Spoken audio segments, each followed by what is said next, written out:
right, it's Sunday, and that means Cutlass Day. And if you guys watched last week's video on the Cutlass, you know I left and was kind of disappointed on the amount of work that I got done. And just with how the week went, that's just what we got done. But at least, like I said in that video, I did get some things done. And today's Tuesday. This video may be a combination of several days worth of working on the car, because I'm going to try and work on it in between managing all the other projects in the shop, because everybody else is kind of on their game on all of their projects. So I want to get some more stuff done on my car. And you may notice there's some tape in there where there didn't used to be last weekend. You might even notice that it's in a different location than I was originally talking about. So let's get through the intro, dive into what I'm going to do today, at least what I'm going to start on doing for this video. And then we're going to continue on with some more real progress on this thing, because I got a lot to get done before Sick Week 2025.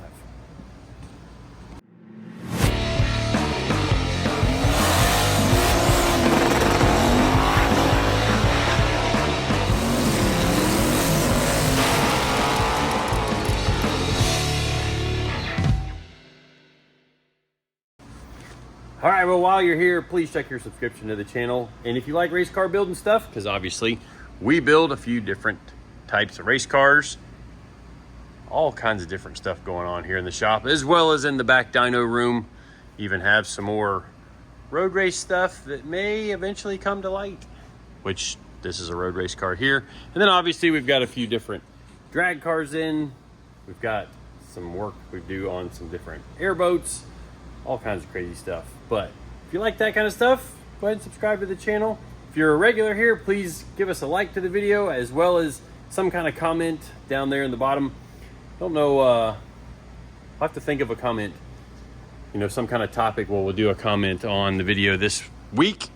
But let's get back into the Cutlass here. And you may notice that I kind of have gone back and forth on this rear X. So originally I talked about doing it just like it is now. You can see the tape is kind of close to the seat there. And then when I did the gussets in last week's video, which you can see them right up there, you can see that I drew some lines on the back of the tube there, because I had intersected that X on those lines, and those lines happened to get pretty close to lining up with this joint here. So the X was going to land kind of on the edge of that bar a little bit, instead of all the way up like it's going to on this side. But I went back and forth. I mocked it up with tape. I like the wider X as far as the stability going down into where the anti-roll bar is going to be mounted, which is in that little corner right there, I guess we can call it. It'll be above, kind of just like it is in Val and Steve's car. The anti-roll bar will be kind of mounted up here, and it'll poke through the wheel tubs. The plan is to have the wheel tub come all the way up against this chassis tube, even though the factory frame will be here, and we're going to cut this section of it off eventually, just because we've got to have a piece of the stock frame. That's the rules. Don't hate the player, hate the game. That old saying kind of rings true for the stuff like this. But I like the wider X. The narrow X just didn't look as good when I mocked it up with the tape. I didn't like the way it looked from the side. So I think this is what I'm going to do. And for fitment purposes, what I plan to do, because I really, you know, you want these to all be symmetrical and all that other stuff, I think I will make the bar from high on this side down to the bar here. I'll make that one first, and then we'll measure some of the angles, and we'll move to this lower bar, because it'll be split.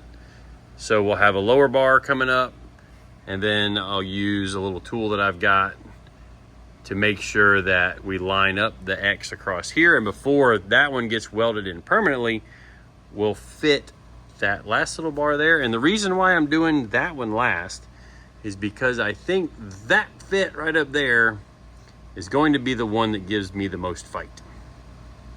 That's what I'm thinking, just because that bar is kind of on a curve as it's going up to the main hoop.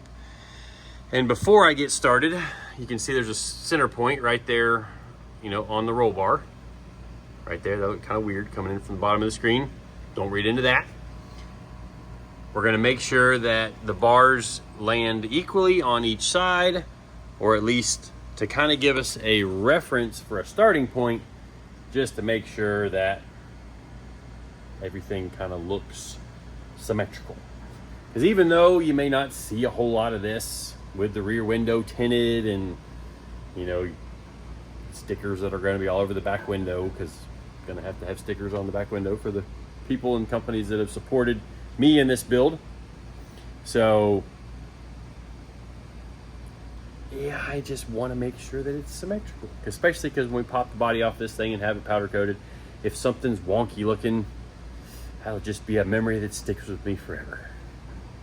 Okay, maybe that's a little silly, but you guys know I like my stuff to be parallel and even and square, and all the horizontal bars be horizontal and all that other good stuff. So if I'm going to get anything done, I need to stop talking and actually get to doing some work. So we'll set up the time lapse here, probably do a voiceover over the time lapse, maybe some music, maybe a combination of both. I don't know, but I got to get started. So let's go. All right, well, I said I was gonna do a voiceover over the time lapse, or maybe music, but right now we're just gonna go with the voiceover and already kind of tell you guys and kind of give you a scope of how long this time lapse actually is in real time. So the time lapse started right around the 7-minute mark, and my time lapse settings were to take a picture every half second. So normal video is 30 frames a second.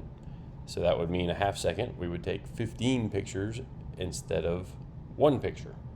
So if my math is right, that means that the time lapse in its base format is 15 times faster than real life. Well, to speed this up even more, so we wouldn't be here, because I've already said this is a pretty long time lapse, I sped the time lapse up again in the editing software another 3 times faster. So 1 minute of normal time lapse would be 15 minutes in real time. Multiply that by 3. 1 minute of time lapse in this little section right here of this video is 45 minutes of real time. So I don't know why I said all that. I just kind of thought it was interesting. This was a longer time lapse, so I decided to speed it up even more when I was here in the editing process, just to try and not make this video take absolutely forever to get through. But you may have noticed that I got in the car and did some welding actually on the top of the funny car cage, just because with the body on at least, I wasn't sure I was going to be able to get in and weld in the areas where I thought the X was going to land on the funny car cage. And I wanted the bar, like if I landed on a joint and the X went over the area that needed to be welded from the back of the funny car cage bar to the main hoop, I always want there to be like the underneath bars, I guess let's say, that to be welded underneath when the other tube goes on top of it, and then that tube gets welded all the way around too. I don't know if it actually makes a strength difference, but it makes me feel a whole lot better to have all of the joints welded, even the ones that are hidden, because there's another tube landing on top of the same joint. You know, it's just what I've always done and what I will do until somebody proves to me that it's not necessary. But kind of gone through now and started actually landing some of the X bars. You can see we've got the one in that goes from passenger side high to driver side low, got it tacked in, and then now I'm making the bar starting at the bottom to go up to the X. I got out the laser, which I don't know if you can see it reflecting off of anything. You can kind of see it on my back every now and then as I'm crammed up inside of the car between the front of the trunk edge, the back package tray where it would be, and the kind of like ahead of the shock mount. Like, got myself in there to get everything, you know, to get myself in position where I could weld the areas that needed to be welded. And for me, that's one of the biggest things I can say to having a successful weld, is that you need to be comfortable and secure in the spot that you are welding, like your body position before you start welding. If I'm trying to just free air, where my hands are both hanging in the air while I'm trying to weld, yep, that's going to be a good recipe for a really bad weld. So I'll brace, whether it be my elbow, my forearm, even sometimes I'll brace my arm against the side of my body because my body is leaning up against something. But that's what's worked for me in, you know, being able to weld some of this stuff. And you'll see that I end up kind of getting myself into some funny positions sometimes. But and another thing that does lead to is burning myself on the forearms, just because sometimes you end up landing on a bar that's kind of hot. But that was all we're going to get done tonight on tacking in these bars. So let's get back to real time and see what's up. Well, that's as good of a place as any. Yeah, I think that's how the saying goes. It's all tacked in, and I think I like it. But if you look at the clock, it's real late. Yeah, or early. And I am tired. So I'm going home. I'm going to think about this tonight. But, I mean, if you look across them, like you can maybe see what I'm going for with them all being parallel with each other. And it's really starting to look like there's a whole lot of bars in there. I mean, maybe that's a little extra. Maybe. I'll have to think about it. I like the strength aspect of it. Not sure I like the look of it, now that I actually see it in there. So we'll have to see what wins out on it tomorrow. There's also going to be an inner frame rail, you know, the double frame rail deal, which anybody that's chassis builder-ish type on here, I don't need that for the small motor. But if I'm gonna go ahead and build the chassis in this thing to hopefully take whatever power I could ever throw into it later down the road, I've got to make sure it'll handle something like an SMX. Maybe one day when I can afford it, or run out the small block Oldsmobile, maybe we'll put something super rowdy in here. Standard big block Chevrolet, maybe a billet block Oldsmobile.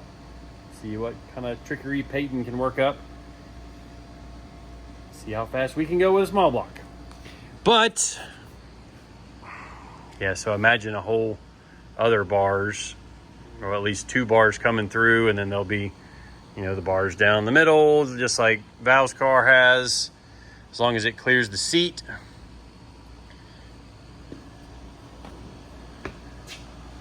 So, anyways, I'm tired. I'm going home. We'll be back tomorrow, my time, but in 2 seconds, your time. So 1, 2. All right, so next day. Actually, the end of the next day, because I was managing the shop all day and didn't get to work on my stuff.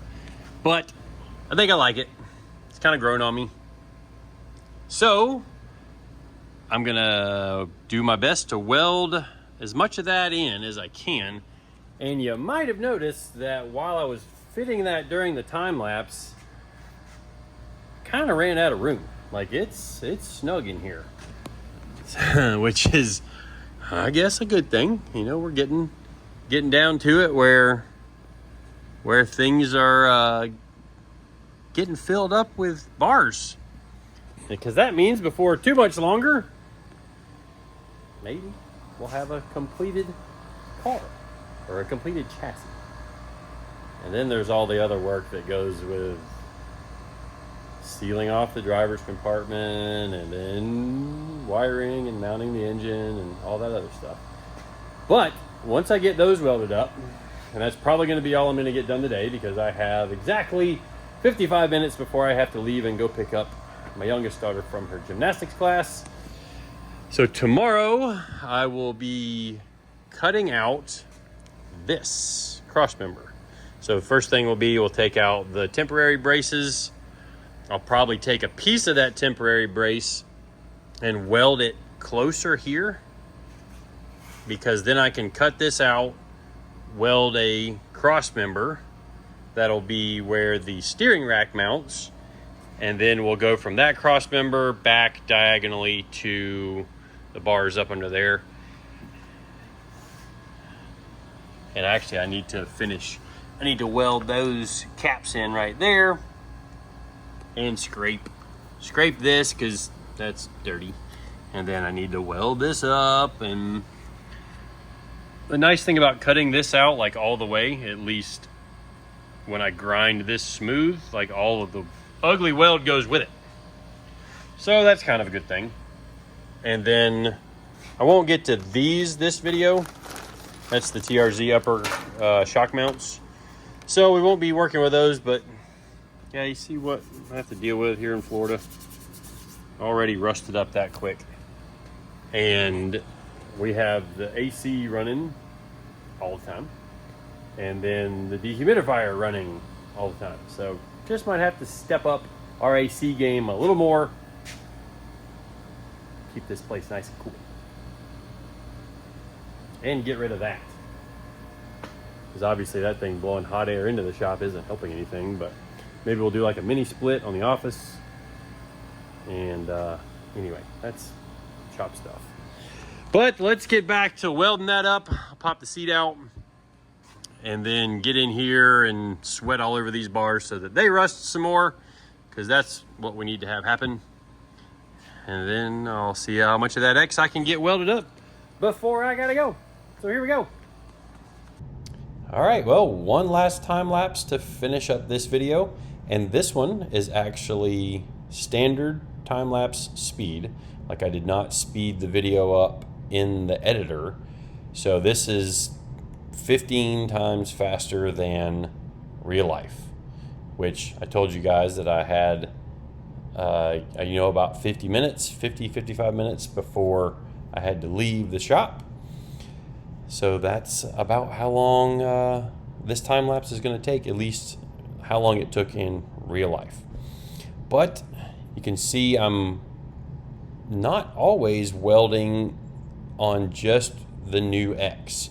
So while I was moving around inside of the car, I noticed that there was some spots from the diagonals that go between the upper and lower rear frame rails that I hadn't finished welding in from the outside. So I kind of wedged myself in and get them welded as best as I can, trying to get ahead of any surface rust that is starting on the cage, just because if I get it welded before it rusts, when we get the thing water media blasted later, it's not going to be any problem with the powder coating. Where if it rusts, then I have to sand it off before I can weld it and then get it powder coated. Well, we got a decent bit done, but Florida is floriding. I think that's a word, maybe. And it just started flooding. So I guess I'm gonna have to go get wet closing the gate. Oh gosh. Well,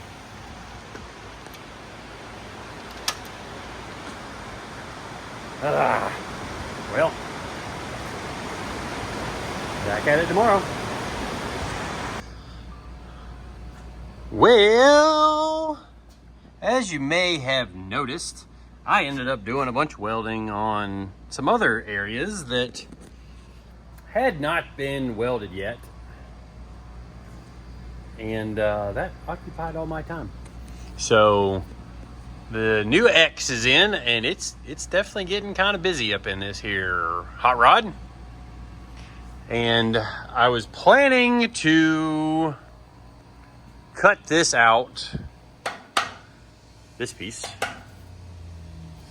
this video, but then I realized I needed to really document the angle of these bolts compared to the center line. So we obviously have the center line here, compare that to that. So I took a dimension here, I took a dimension across the back, did a bunch of math, and figured out what I think factory frame degree is, so that I can make bars that will mimic kind of that frame deal there, and then the tube is going to end up kind of underneath that. So it's not going to be quite as high as that one is, but if I get the tube kind of where it's partially here, and then it'll basically just turn up into this here. Gonna use 1 5/8" tubing just like that, and do a little rework in that area right there. And then we'll start fabricating some other stuff, which I also need to, and what I'm gonna do, I think, is weld a piece of square tubing on that'll go from here over to there. So that'll keep these frame rails from wanting to twist at all. And then I can come in here with the Sawzall and hi-ya! Cut it there, cut this here, cut that there. And then I'm gonna spend hours grinding. And I mean hours grinding. Not looking forward to that. Just because it's messy. It definitely is starting to look pretty busy back in there. But I think it looks awesome. Everything kind of has a path where it flows together. Like you can see where how those land at the same, the roof halo and the rear down bars end up the same place. Like the X in the roof ends up on the A-pillar bar there. And I'm gonna do a gusset here like I did on valves, where it's like a tubular curved thing. So we'll get all that worked out. And then the funny car cage, however the funny car cage gets fit in here, it'll have a bar from this intersection that'll connect into the funny car cage. So maybe another little bit of a short video this week, but I've really got to get to cranking on this thing because we've got some racing coming up and it's getting late in the year. All right. Till next time, thank you for watching, subscribing, and always following along. It really means a lot to have everybody hanging out and, you know, spending some of your time watching me work on my own personal car. I definitely appreciate that. And hopefully we can all enjoy this thing together one day when it ends up at the racetrack. So until then, we'll see you guys next time.